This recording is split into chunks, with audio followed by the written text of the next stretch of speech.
to fit the SuperStar component ends to 5mm hope hoses. Right, first things first is that you want to remove your hose from your brake system. Obviously be aware the hope brakes use dot fluid, it is corrosive, so just be aware of that. You want to get an 8mm onto the lever end or the caliper end, doesn't really matter which way you start. And we're just going to undo that part of the hose, and then you can turn that lever and that will remove the hose from there. You can grab your 8mm onto the banjo, you can loosen this, and now undoing that, and that will remove your hose from the system. Once you have removed the banjo bolt, what you will find is you'll have two copper washers. You can chuck these washers and you're going to keep the bolt, and we're going to use that later. So for this bit, what we're going to do is remove the end connectors from the hose. It's very similar to what we did on the lever end. So there's a hex here for an 8mm, and then there's a hex further down for an 8mm, and what we do is we just undo that anti-clockwise. That loosens. You can then turn that end off, pull this shroud back. There is a little copper washer that we can chuck away, we don't need that again. And then we'll go on to the banjo end. For this one, I get a 5mm Allen key and I thread it through the banjo. Once again, there's an 8mm hex on there. And we just pop that on there, like so. Turn that. That loosens. Once again, you can turn the end off. We can keep these metal bits. Pull the shroud back, take the copper washer, get rid of that, and then we'll move on to the next step. So now what you want to do is you are going to cut the hose with a sharp object. It needs to be a very straight and clean cut. I'm actually using a good pair of pliers because I've used them before. We are going to basically go down roughly about 10mm, so a centimetre away from the brass, and we're going to cut nice and straight. We're going to do that on the other end as well. Once again, 10 centimetres. And we get rid of that. You have got these ends. If you are kind of a bit of a tinkerer, you can get these ends off and reuse them. So we're going to put those to the side. Now what you want to do is remove these shrouds, these little metal shrouds, because you don't need them anymore. And then we're just going to go on to the hoses. So before we start to put any of the ends on, when we cut this, what we've done, we've kind of crushed the hose a little bit. It's quite normal that that happens. So I'm just going to use a pair of pliers to try and make it a bit more circular again. The other thing is, if there's any kind of lips you want to trim up the hose, any kind of bits fraying off, you want to trim the hose up. So now what we're going to do is we're going to grab the end connectors. So what we're going to do now, we're going to set up the lever end. This rubber shroud is an optional piece. There will be a picture on eBay of it in use, and then you can decide if you want to use it or not. For me, I'm going to get rid of that. So what we have is the straight connector, which is this big one here with a thread on the end. We then have the compression nut. We have an olive, which is this circular brass piece, and then we have an insert, which is this kind of pointy piece of brass. First things first, there is some writing on the hose, so you may want to orientate that so that's facing the right way. We've got HOPE, so I'm going to start on this end, so that will go into the lever and be in the correct place. So what we're going to do is grab our compression nut, and that just slides on there. If our hose is nice and round, we will get this olive on there very easily, and we have done that. So that's going to go like so. This is where it becomes a little bit more difficult, so we're going to take the insert and we're going to push that into the center of the hose. At the same time as you pushing it, you want to bring the olive towards the end of the hose. It's kind of unlikely, depending on your strength, how far you'll be able to push this in. But yeah, we're going to push that in as far as we can. So we've pushed it into there, and it needs to go all the way in. What you can do is you can push it against a hard surface. Just be aware that as you're pushing there, you may end up kind of bending the hose if you slip. I'm going to use a tool called a needle driver, and that's just going to slot into there. We can clamp the hose with that, and as we turn this handle, it pushes that insert in. So that's fine. Loosen that off, loosen off the clamp. So that's pretty much the connector for the lever sorted. We just need to grab this, which is a straight piece, that slides on there, and we put the compression nut and turn the compression nut inside of it, and we lock that in place. Now we're going to grab a 10mm and an 8mm spanner. Yeah, so for this bit you just need to be aware that they are just aluminium, so you don't want to over tighten them because you will end up snapping them. So I've kind of set up the spanner, this one here, which is the 8mm that I'm going to turn, and you can kind of see how far I take it before I stop turning. So we've gone basically quarter of the way is about there. If we can try not to have this 10mm one slip. Let me put that on there, like so.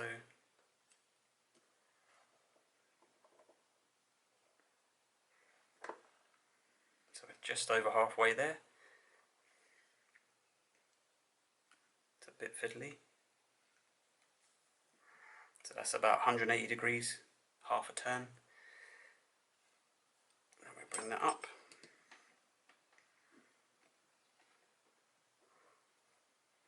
Yeah, so we're just over half a turn basically. You don't want to go too much with it. It's a little bit awkward. These are a little bit under 10mm. Probably like 9.5 or something like that. We're just going to check that. So we've done half a turn on that. And we're just going to see if we're happy with that. No, it needs a bit more.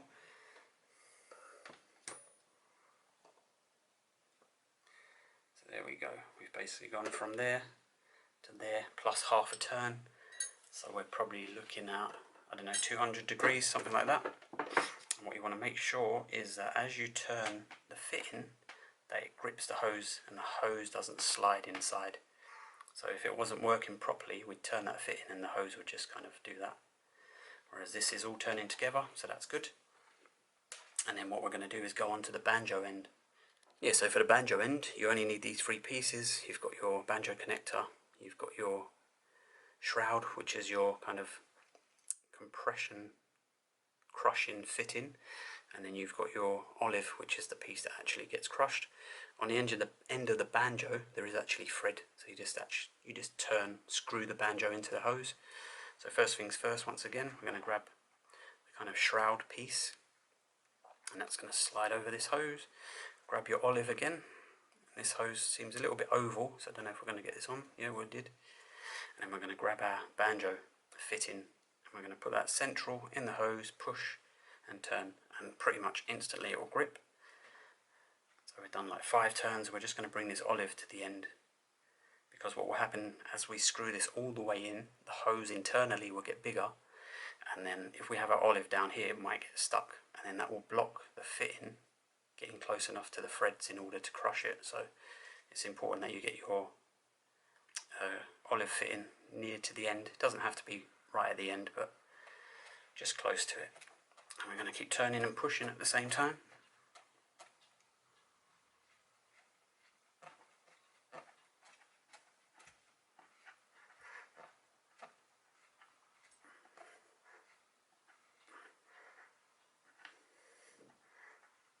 Actually gets to a point where it's really quite difficult to turn. Maybe just slow the video down and see how many times, but as we do that, the whole of the hose is basically turning with the fitting.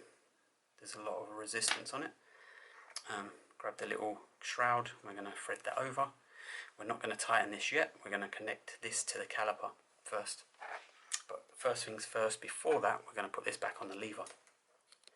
So for this one, you're going to grab one of the smaller copper washers, which is, I think, is an M5 washer.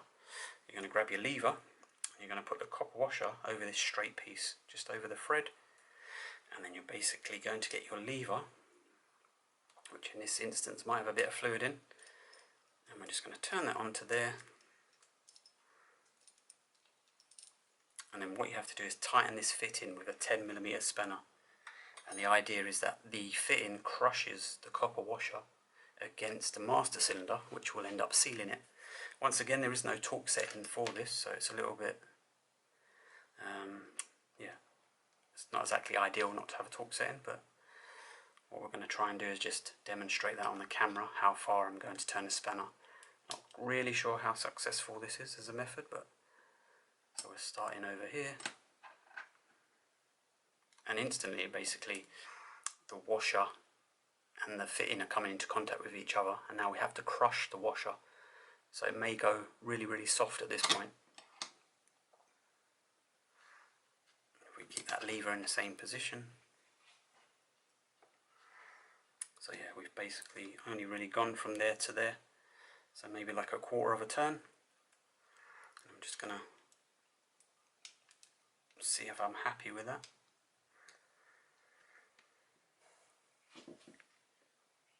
There we go, needed a bit more. And actually felt the copper washer being crushed at that point. So yeah, I'm happy with that now. So if you watch the kind of video, it gives you hopefully some idea how far you need to go. It's probably somewhere between quarter and half a turn. What we're going to do now is grab the original banjo bolt that you have. If it's kind of brown like this, it's no real problem. I think it just gets stained with the dot fluid after a period of time. And then what we're going to do is grab two bigger washers. So these will be supplied as well, because I don't recommend using the original or the SuperStar components banjo bolt. It's not very strong. And what we're going to do is we're just going to grab a washer, slide that over the banjo bolt, and then that will go through there. And then we get another washer on this side. And what we're going to do is pop that on there, but we're not going to fully tighten it. What we're going to do is that's just going to work as a way of holding the banjo bolt in place, the banjo fitting in place on the caliper, so that when we turn this piece here, we've got a nice kind of solid thing for the banjo to butt up to. So what is this, a 10mm again on this one, which is right next to me. Let me see if I can, well, this one's quite loose already, so let's start from there. Let me do it as hand tight, high as I can, as much tight as I can with my hand, and then we're just going to turn. So what's that, about 3/4 from there all the way around. Once again, it is a compression fitting, so you may feel the brass olive crush, so it may feel a little bit weird when you're tightening it.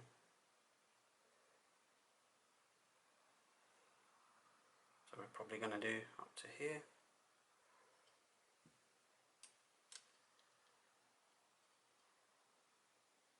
There we go, try and get half decent shot. And about there. So yeah, hopefully that gives you some idea. Yeah, I was talking about orientation of the banjo bolt. It's very important that before you tighten this, it's in the right place. So we're going to put this lever up like it would be on the bike. So I've got a handlebar over here. Yeah, so what I've actually done is the lever is on a handlebar, which is to my right, and is sitting on the right hand side because this is a front brake. And as I drop the cable down, the caliper is basically facing this way, which is incorrect. So from my perspective, the front of the bike would be there, the fork, the disc would be that way, so the caliper would need to be this way. But if I do that, it ends up twisting the hose. So what you want to do instead is basically just undo this banjo bolt. Just keep an eye on where the actual banjo fitting is, and then just spin that round. So we was that way, just got to spin it round 180 degrees. Put the bolt back in with a brand new washer on there. We haven't crushed these washers yet, so they're still good. It's a little bit fiddly. We can basically thread that onto there. Now when I drop the caliper down, there we go, it's facing that way. So it would basically bolt up to the fork that way, and then the disc would be there. All you need to do now really is choose where you want to orientate this piece. As you can probably see or hear, the fitting taps onto there, which is not a problem. You can go over it or under it. For a fork, I'd probably undo that a little bit, and then we can move the banjo up. And then if that was on the fork, you can basically choose to have that sitting that way or whatever way you want it to be. And then with this banjo bolt, what you want to do is grab a socket. And this one's set up, which should be, yeah, 5, 6, 7, 8. So yeah, even if you can't see it, it's set up for 8 Newton meters, so that's what you need. So if we have that roughly about there, we're just going to hold that. Once again, it is a compression fitting, so you may tighten it and then all of a sudden it goes a bit soft and you think you're rounding off the bolt, but if you haven't reached the 8 Newton meters, that shouldn't really be the case. I'm just going to put my thumb on this bit to stop the fitting being dragged that way as I tighten the bolt. So yeah, let's get to 8 Newton meters. It's going to take a while. And maybe zoom out a little bit. There we go.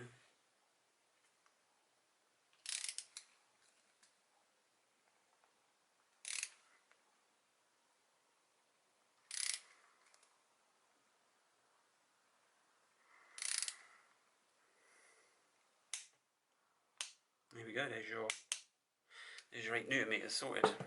So that's how that sits. And that's how that looks on there. And what we'll do is I'll bleed it up and just show you it working. But yeah, I'm quite happy with the end result. Yeah, so I thought I might as well just bleed it up. This is kind of my little setup here. So what we're going to do is pull the lever and then the pistons will come out into contact with the disc. There we go. And then after there you go. It's like a solid, pretty much solid lever on there. One thing I did want to go through was when you use the Hope banjo, you might find that the fitting doesn't fit perfectly parallel to the caliper. So I don't know if you can see on there, it's just a bit off. Sometimes the washers kind of get sunken underneath, but they still seal up. Yeah, it's just more of an aesthetic thing with this kind of setup. It's a little bit difficult with the metal and the light and everything. Let's try and zoom in and I'll show you what I mean. So if you look on there, the top copper washer is a bit thicker, and as we turn that you can see that's a bit of the copper washer is actually like underneath. But like I said, they seal perfectly fine. It's just an aesthetic thing where the actual fitting, if I can try and get that straight with the camera, somewhere about there, you might see that the actual fitting is a little bit off towards that way. But yeah, there you go. That's that. And I guess the final thing is this was the original hose length, 800mm, and we've gone down to 770, and that's basically because we had to cut these ends off, so you lose the length there. You could, if you wanted to, pull these out, but it doesn't always work. There is a barb inside, so once you insert them, it opens up the diameter of the hose, and it might not take another barb. So yeah, just keep that in mind that you will lose length of your hose when doing this.